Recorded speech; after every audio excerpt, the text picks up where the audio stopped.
अच्छा मैंने सर मैं सॉरी मैं आपको सुनता रहूंगा, लेकिन पार्टिसिपेट नहीं कर पाऊंगा क्योंकि अभी मैं ऑफिस से निकल रहा हूँ, मैं ड्राइव कर रहा हूँ। ओके तो ओके मैं सुनता रहूंगा इंशाल्लाह। Okay Murtaza, thank okay, you, thank thank you. Thank you सलाम सर। सर। वालेकुम सलाम। ठीक है जी। अच्छा, आज जो हम जो ये बात कर रहे हैं और साथ साथ मैं आपको बता दूं कि आज आपका 8वां लेक्चर है। तो अब मुझे नहीं पता कि आपका जो डिपार्टमेंट है वो मिड टर्म कब करेगा। मेरे पास अभी तक कोई इंस्ट्रक्शन नहीं। उन्होंने जो मुझे कहा था कि 13 दिसंबर से पहले पहले 8 लेक्चर कंप्लीट कर दें, तो आज हमारा ये 8वां लेक्चर है। ठीक है। ये मैं करके अपलोड कर दूंगा। अब जाहिर है कि पहले 4 लेक्चर तो हमारे फिजिकल क्लासों में हुए हैं, तो वो तो आपके पास मैं सारी आपको प्रेजेंटेशन दे चुका हूँ, पावर पॉइंट पे मौजूद है। तो अगर उन्होंने मिड टर्म की कोई डेट दी मुझे, तो मुझे नहीं पता कि जो पहले हुआ था वैसे होगा या व्हाट्सएप पे होगा। ये मुझे मंडे को क्लियर होगा। मंडे को जब मैं जाऊंगा तो उनसे मैं पूछूंगा कि एलएमएस पे करना है, कैसे होगा आपका इम्तहान मिड टर्म का। मैं अभी इस बारे सर में आ तो रही है आपकी आवाज? नहीं, अब आ रही, पहले आपको नहीं आ रही थी, मैंने कर दिया है। मैं सिर्फ ये कह रहा हूँ कि मिड टर्म की अभी मेरे पास मेथोडोलॉजी मेरे पास नहीं है। मिड टर्म किस तरीके से किया जाएगा इसका मुझे कोई इल्म नहीं है। मैंने एलएमएस पे आईडी बनवा ली है। अगर एलएमएस पे हुआ तो एलएमएस पे करेंगे, जो तरीकाकार है मैं पेपर अपलोड कर दूंगा जी उसके सर, ऊपर। इसका पेपर का पैटर्न कुछ नहीं होता सर। इसमें एक ऐसा असाइनमेंट बेस आपको बनाना होता है। आप सिर्फ एक असाइनमेंट पोस्ट करेंगे, उसकी एक डेडलाइन होगी, एक हफ्ते की या 10 दिन की, जो भी आप डिसाइड करेंगे। उस डेडलाइन में हमें वो सबमिट कराना होगा। वो सबमिशन के बाद आपने उसको चेक करना होगा, और अगर आपको उसका वाइवा लेना होगा तो आपने इंडिविजुअली वाइवा लेना होगा। जो पिछले सेमेस्टर में हुआ ये मैं वो अच्छा, बता मैं रहा हूँ। मंडे को मैं अनीस से और नबील से बात करके आपको क्लियर कर दूंगा कि पेपर होगा या असाइनमेंट होगा, जो भी होगा it will be clear on Monday. मैं आपको ग्रुप पे मैसेज कर दूंगा कि जी ये करना है, और फिर मैं आपको असाइनमेंट भी उसी वक्त दे दूंगा और डेडलाइन दे दूंगा। जाहिर है मैं 15 दिन से कम का तो नहीं दिया जाएगा डेडलाइन, लेकिन अगली दफा के लिए जो मैंने आपको असाइनमेंट पहले से दिया हुआ 20 नंबरों का, जो आपके 25 नंबर 30 नंबर का जो असाइनमेंट है, 25 नंबर का, कि आपको एक पर्टिकुलर फील्ड की आपने प्रेजेंटेशन बना के करनी है, वो अभी तक किसी ने कोई काम नहीं किया उसके ऊपर। तो प्लीज आपसे मेरी रिक्वेस्ट है कि आप लोग ये काम कर लें, कुछ तैयार हो सर काम कर ताकि रहे हैं ना, इस पे आधी आधी बना ली है सर प्रेजेंटेशन। पिछली दफा भी यही था, एक हफ्ते में आधी से वो आगे नहीं बढ़ सर रही है। मैंने शुरू कर दिया है सर। नहीं सर, वो अभी कंप्लीट हो जाएगी इंशाल्लाह ना इस वीक के अंदर। देखिए, मैं तो सिर्फ आपसे ये कह रहा हूँ सर कि एक्चुअली आप पूरा वीक जो है ना डेली मेकअप क्लासेस चल रही हैं अगर आप सर। डेली करेंगे तो मेकअप क्लासेस चल रही हैं, इस चक्कर में। क्लासें बहुत ज्यादा होती हैं और ऑफिस से भी होता है, फिर इसमें थोड़ा टाइम जो है वो टाइमिंग का बहुत इशू आ जाता है। मेरा काम था आपको बताना भाई कि देखें, वो तो मैं आपकी बात समझ रहा हूँ कि क्लासेस तो वाकई हैं और इससे तो कोई इनकार नहीं कर सकता। आपके लिए जो मसले मसाइल है मैं भी समझता हूँ उस चीज को। ठीक है, ओके। अच्छा, आज जो ओके हम सर। ये टॉपिक कवर कर रहे हैं ये है फोरकास्टिंग का। फोरकास्टिंग का हम टॉपिक कवर कर रहे हैं। इसमें स्ट्रेटेजी के हवाले से ना, स्ट्रेटेजी में बहुत सारी चीजें होती हैं, लेकिन वो इतना लंबा टॉपिक है सप्लाई चेन स्ट्रेटेजी पे, तो पता नहीं कितनी किताबें लिखी जा चुकी हैं और कितनी आइंदा लिखी जाएंगी। तो जाहिर है कि हम पूरे को इस मुख्तसर वक्त के अंदर हम कवर नहीं कर सकते। तो इसका तरीकाकार यही है कि आज मैंने आपके साथ फैसला किया कि इसका पार्ट 1 है ये। पार्ट 2 में अगली दफा आपको कराऊंगा इसका। अ, अगर मिड टर्म की कोई असाइनमेंट की बात नहीं हुई तो मैंने वो कराना है आपको।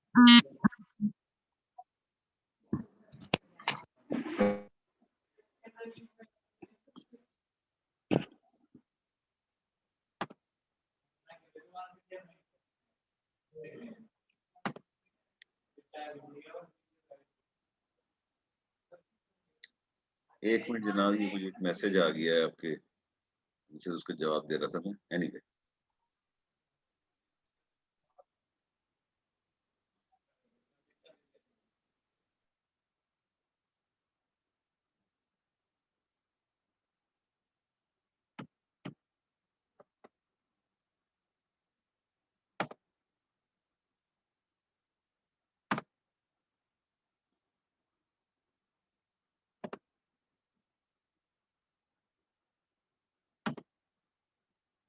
क्या हो गया भाई, मीटिंग कंट्रोल पे क्यों चला गया?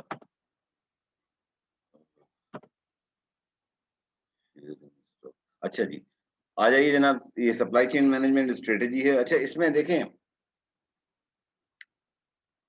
आपकी अपनी स्ट्रेटेजी सप्लाई चेन की डिपार्टमेंट की इंडिविजुअली हो नहीं सकती। ये कॉर्पोरेट की स्ट्रेटेजी होती है और तमाम डिपार्टमेंट जितने भी कॉर्पोरेट के स्ट्रक्चर में आते हैं वो उन सबको उस पर अमल करना पड़ता है। पूरा एक चेन बनती है।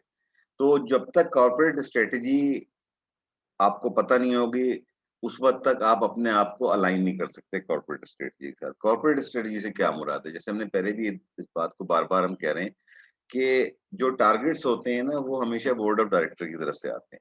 बोर्ड ऑफ डायरेक्टर फैसला करता है कि पिछले साल आपकी क्या परफॉर्मेंस रही है, कहाँ-कहाँ कमी रही है, अगर आपका जो पोटेंशियल है उसके हिसाब से आपके टारगेट्स पूरे हो रहे हैं, नहीं हो रहे हैं, और उसके बाद वो आपको बढ़ाते हैं, आपका टारगेट चेंज करते हैं, आगे करते हैं, पीछे करते हैं, जो भी होता है। तो वो जो आपको स्ट्रेटजी बन के आती है, फिर ये होता है कि जी इस साल हमने कंसोलिडेट करना है, इस साल हमने ग्रोथ पे जाना है, जो भी वो पूरी डिवाइस करते हैं अपने डिबेट करके। और जैसे मैंने आपको बताया था कि जो कंपनी जुलाई से, जिनका फिस्कल ईयर जुलाई में शुरू होता है, वो मार्च अप्रैल तक, और जिनका जनवरी में शुरू होता है वो अक्टूबर तक अपनी स्ट्रेटजी प्लान फाइनल करके बोर्ड को भेजती है। बोर्ड उसको अपनी मीटिंग में रिव्यू करके और फाइनल टारगेट्स देके वो आपको दे देता है। फिर वो 2-3 महीने में डिस्ट्रीब्यूट हो जाता है। नया साल शुरू होने से पहले, फाइनेंशियल ईयर शुरू होने से पहले आप उस स्ट्रेटजी के ऊपर काम शुरू कर देते हैं। अच्छा, ये तो हो गई कॉर्पोरेट स्ट्रेटजी। उसके बाद आ जाती है supply chain. Supply chain strategy क्या है? सप्लाई चेन की स्ट्रेटजी जो हम पिछले 6-7 लेक्चर्स में डिस्कस कर रहे हैं, वो ये है कि सप्लाई चेन का काम है मैनेजमेंट को सपोर्ट करना, दूसरे इदारों को सपोर्ट करना। इस तरीके से सपोर्ट करना कि लो कॉस्ट ऑपरेशन या लीस्ट कॉस्ट ऑप्शन दे हर चीज के अंदर, ताकि कंपनी को कंपटीटर के ऊपर एज मिल जाए और बॉटम लाइन बेहतर हो जाए। बॉटम लाइन जब बेहतर होती है तो कंपनी खुद ब खुद आगे बढ़ती है और उसका सबका भला होता है उसके अंदर। स्ट्रेटेजिक इसमें हम आगे डिस्कस करेंगे कि कस्टमर फोकस क्या है, इसकी जो स्ट्रेटेजिक इंपॉर्टेंस क्या होती है।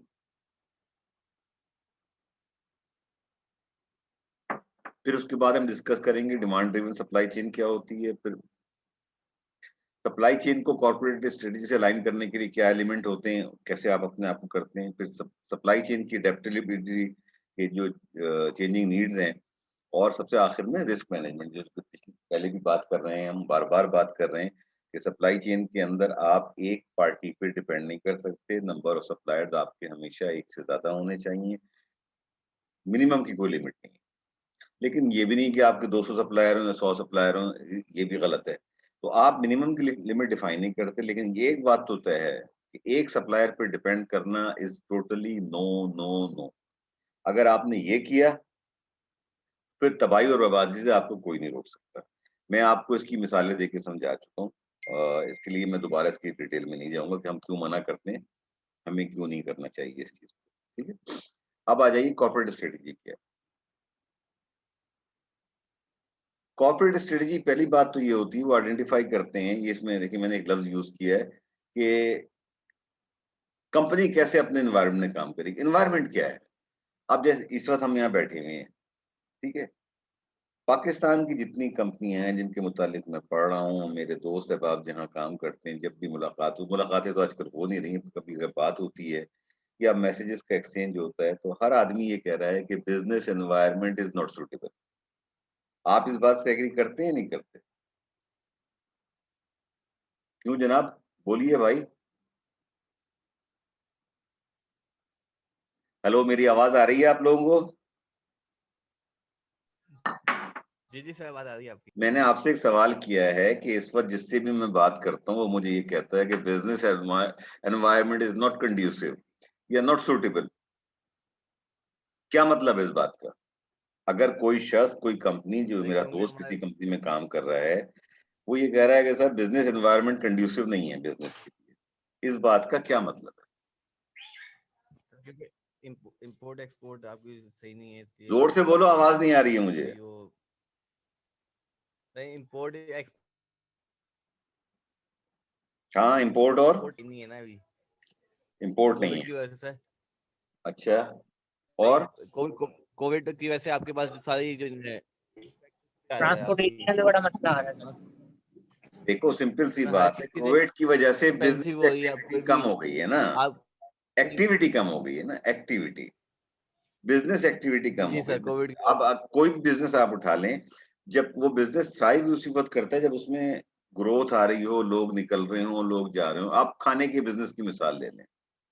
अब अगर लोग खौफज़दा हों कि जी हम रेस्टोरेंट में जाएँगे, वहाँ बैठेंगे तो हमें बीमारी लग जाएगी, तो लोग बाहर नहीं जा रहे। उसका नतीजा क्या हो रहा है कि जो अगर कोई महीने में 2 दफा बाहर जाता है तो वो 1 दफा भी नहीं जा रहा है, तो बहुत ही अगर होता है तो घर के अंदर कुछ मंगा लिया, उन्होंने खा लिया। तो वो जो एक्टिविटी थी रेस्टोरेंट की और उस बिज़नेस से जितने लोग वाबस्ता थे, वो जब बिज़नेस श्रिंक करता है, तो एम्प्लॉइज़ के ऊपर भी नंबर ऑफ एम्प्लॉइज़ के ऊपर भी प्रेशर आता है। मैनेजमेंट अपने फिक्स्ड कॉस्ट को देखती है ना, कि मेरी फिक्स्ड कॉस्ट क्या है और मेरा रेवेन्यू जनरेशन कितनी है। अगर रेवेन्यू जनरेशन कम होगी, तो पहला काम क्या करती है मैनेजमेंट? पहला काम ये करती है कि फिक्स्ड कॉस्ट को कम करने की कोशिश करती है। पाकिस्तान के जो बिज़नेसमैन है, सबसे ज़्यादा फिक्स्ड कॉस्ट उसको किस चीज़ की पड़ती है? या सबसे बुरी फिक्स्ड कॉस्ट कौन-सी लगती है? बताओ?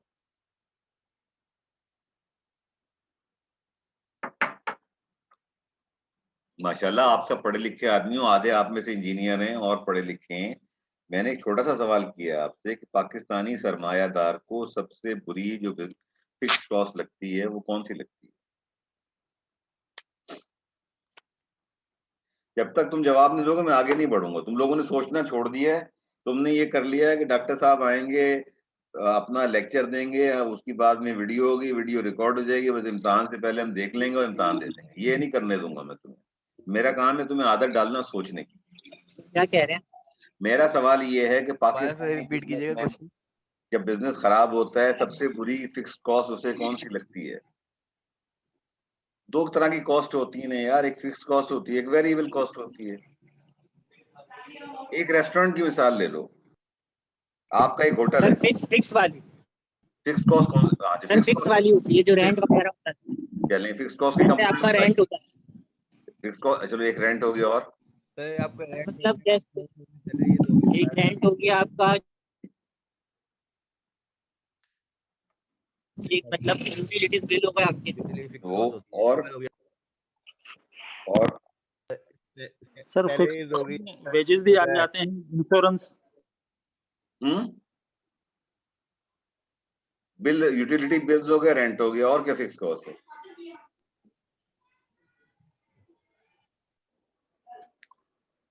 इंश्योरेंस आ गई सर, उसमें वेजेस हैं। ये असल चीज पे अब आए हो तुम। सबसे ज्यादा जो कॉस्ट होती है किसी भी बिजनेस को रन करने की, वो उसके एम्प्लॉइज की कॉस्ट होती है, वेजेस होते हैं। वो चाहे आपका बिजनेस हो ना हो, अगर कोई आदमी आपकी एम्प्लॉयमेंट है, महीने के आखिर पे आपने उसको जो भी आपका एग्रीमेंट उसके साथ है, या जो उसकी तनख्वाह है वो आपने उसे देनी है। तो कंपनियां जो हैं हमारे जो मतलब जो अच्छी कंपनियां होती हैं वो तो कहती हैं ठीक है जी, ये हमारे एम्प्लॉइज हैं, अभी थोड़ा बुरा वक्त चल रहा है, या तो वो एम्प्लॉइज को एतमाद में लेते हैं कि देखें भाई ये चल रहा है, हम किसी को निकालना नहीं चाहते, वॉलंटरली हम आपसे रिक्वेस्ट करें 15% अक्रॉस द बोर्ड कट कर रहे हैं। और ये हो भी रहा है, बहुत सारी कंपनियों ने ऐसा किया है, मल्टीनेशनल ने भी इवन ऐसा किया है। उसकी लॉजिक जो वो देते हैं वो बड़ी सेंसिबल लॉजिक है। वो ये कह रहे हैं कि जी आप पहले घर से निकल के दफ्तर आते थे, हफ्ते में 5 नहीं 6 दिन, आपके आने जाने के अंदर पेट्रोल खर्च होता था, या जिस तरीके से भी आप आते थे आपके पैसे खर्च होते थे।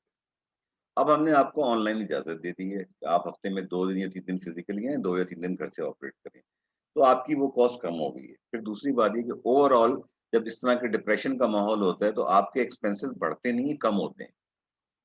जैसे अभी बात हुई कि बाहर जाके खाने का रिवाज कम से कम होता चला जा रहा है। हालांकि कुछ लोग अभी भी पागल हैं, मैं जब देखता हूँ तो मुझे बाहर रश नजर आता है, जो रोड साइड होटल हैं कढ़ाई की, और उसके ऊपर मुझे रश नजर आता है, लेकिन उतना नहीं है जितना कि पहले नॉर्मल हालात में होता था। तो वो क्या कहते हैं कि जी अपने एम्प्लॉय से कहते हैं कि हमारी फिक्स कॉस्ट, देखिए जो मेडिकल की कॉस्ट होगी वो तो आपकी वो रहेगी ना, जितने एम्प्लॉइज आपके पेरोल के ऊपर उनको आपको मेडिकल अगर आप देते हैं तो आपको देना पड़ेगा।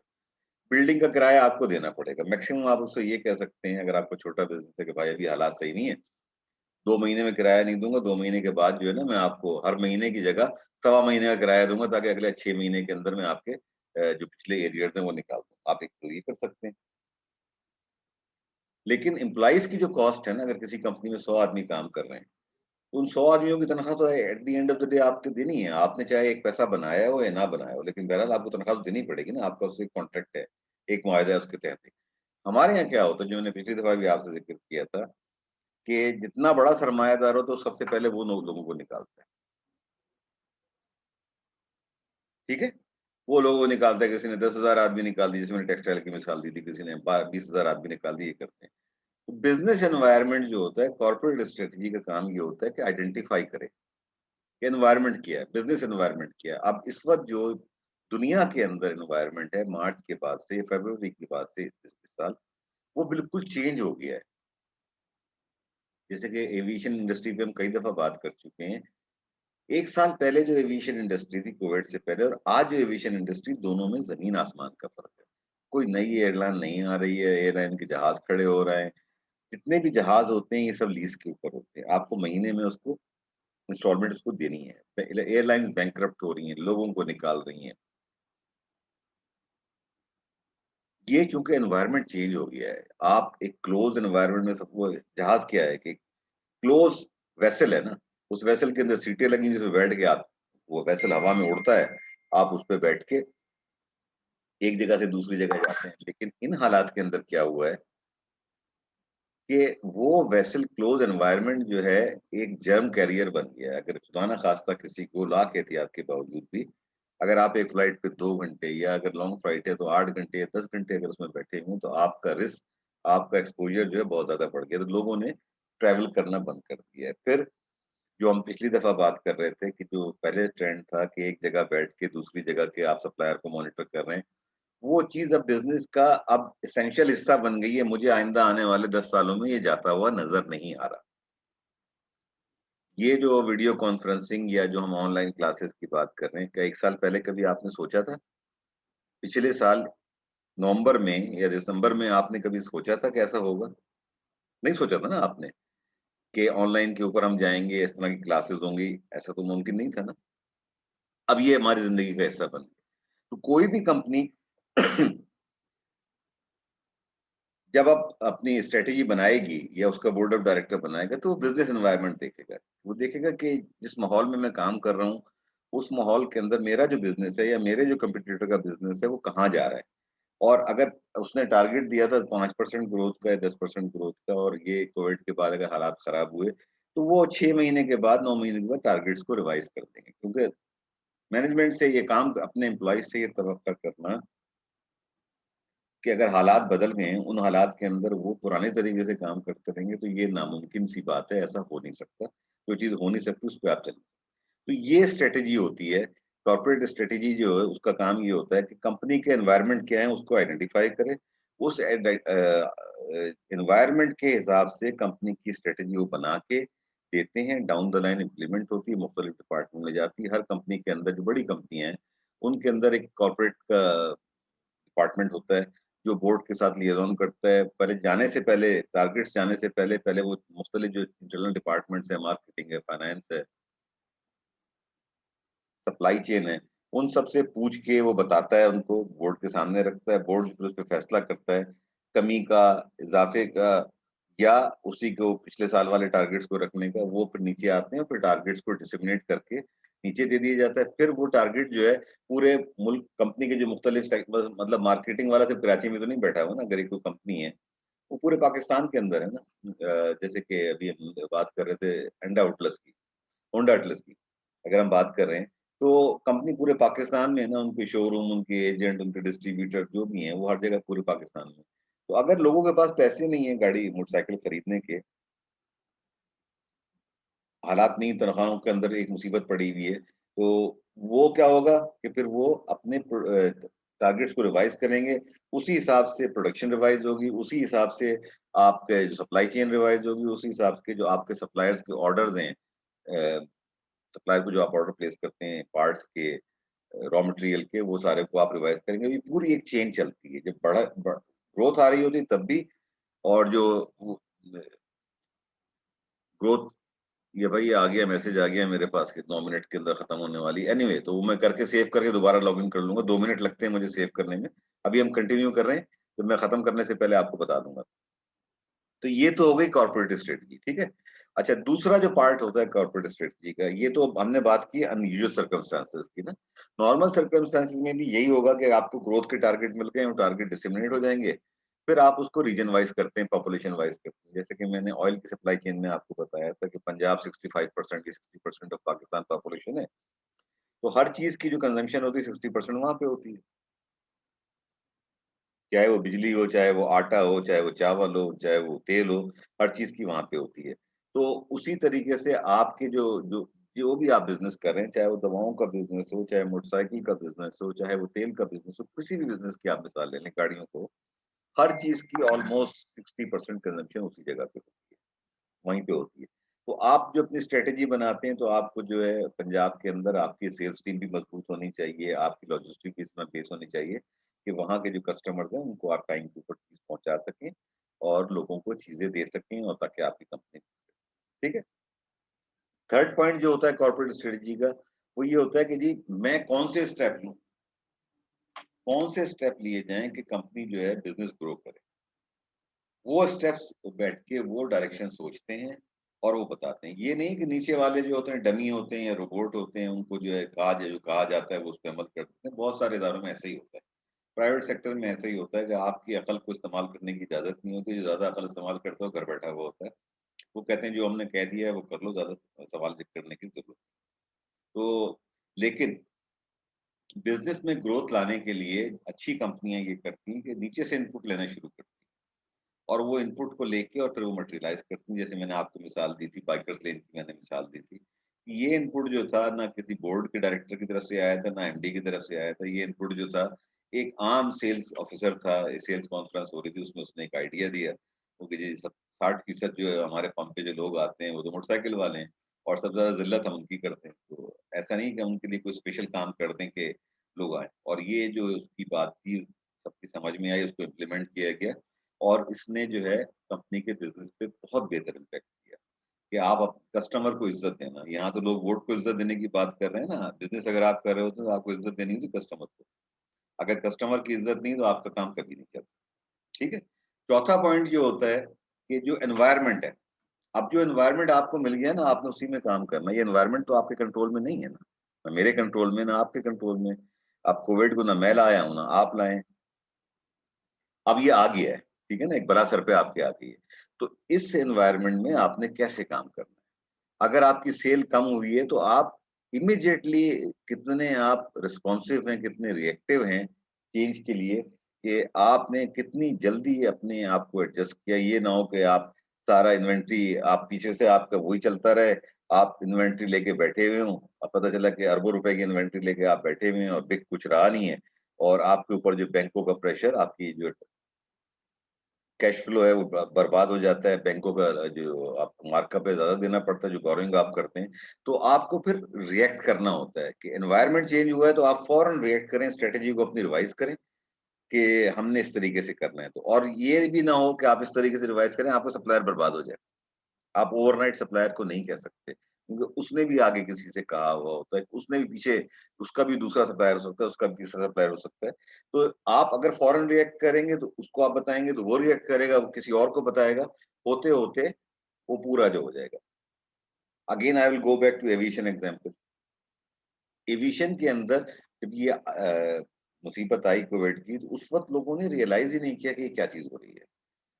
जो जहाज उनके पाइपलाइन के अंदर थे उन्होंने उसको बनने से नहीं रोका, जो ऑर्डर दिए हुए थे जहाजों के, जो ऑर्डर A380 के, जो भी हैं एयरबस के, मतलब मुझे नाम भी नहीं आते उन जहाजों के, बोइंग के जो मुख्तलिफ मॉडल उन्होंने ऑर्डर दिए हुए थे। उन्होंने बगैर मतलब अपने आप को एडजस्ट नहीं किया, उनसे अपने सप्लायर से ये नहीं कहा कि भाई आप प्रोडक्शन रोक दें, इसके अभी हम फौरी तौर पे हम नहीं कर सकते। जो जितने भी वो कर सकते थे उन्होंने नहीं किया, रिएक्ट नहीं किया कि जी हम सरवाइव कर लेंगे। अब आप ये देखिए कि DHL के पास,